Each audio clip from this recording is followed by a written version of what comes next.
Okay, this video shows how to do temperature and pressure conversion. So you have to be able to convert from Kelvin units to degrees Celsius. You do that by taking whatever your degrees Celsius is and adding 273.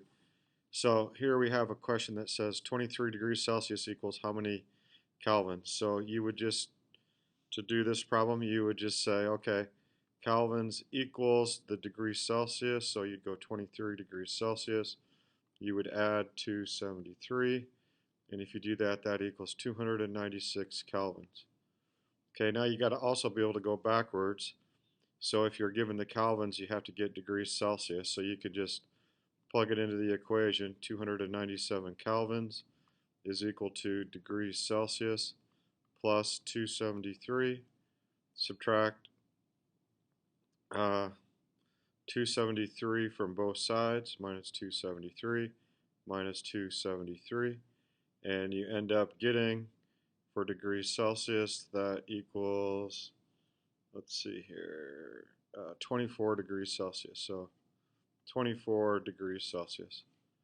Okay, now sometimes you have negative numbers, and so you just do it the same way. So kelvins equals degrees Celsius plus 273. Just don't forget to put the negative sign on it. So negative 15 degrees Celsius, and you're going to add 273. And so if you do that, that equals 258 kelvins. And then sometimes you'll have a problem like this one down here. Kelvins equals degrees Celsius plus 273 is the formula. Okay, so then you just plug in the number. So 123 kelvins is equal to degrees Celsius plus 273. Okay, we got to get degrees Celsius by itself, so we subtract 273 from both sides. Now the one thing different about this one is you're going to get a negative number. If you do the math, you get a negative 150 degrees Celsius. All right, let's go on to the pressure conversion. So there are three conversion factors that we're going to be using: the atmospheres, millimeters of mercury, and kilopascals. Now these are all equal to each other. So when you get a pressure conversion, step one, write down what the problem gives you: 1.80 atmospheres. Draw the picket fence. Okay, then you look at your conversion factor. Whatever these numbers are, you can't change them when you're doing the conversion. So follow the principle of diagonality. If you got atmospheres here, you got to have atmospheres here. So you write 1 atmosphere there, and then you look, what am I going to? Millimeters of mercury. So I write 760 millimeters mercury there.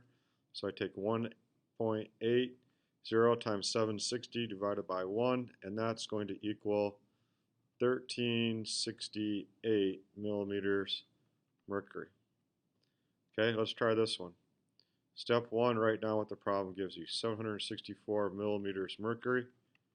You draw the picket fence, and then you look up here and you find the millimeters mercury, so that has to go in the bottom.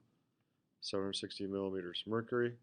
Then you find, well, what unit am I going to? Kilopascal, so you find its number right there, 101.3 kilopascals.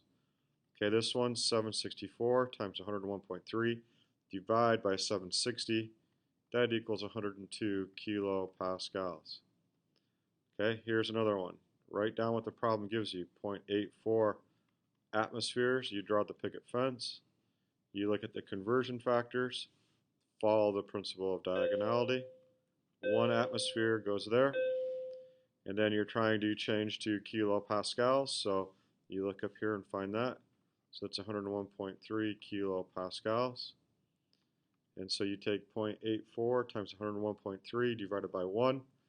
That equals 85 kilopascals. Okay, one more problem. We have this one down here. So you write down what the problem gives you: 97.5 kilopascals. You draw the picket fence. You look up for your conversion factor, and so you find it, and it's 101.3. Okay, now notice that no matter what the conversion, whatever you're converting, always follow the principle of diagonality and put the numbers up here exactly as they're written. diagonal when you're doing the conversion factor. Okay, then we're going to millimeters of mercury, so that goes on the top, 760 millimeters mercury. And then you do the math, 97.5 times 760 divided by 101.3, that equals 731 millimeters mercury.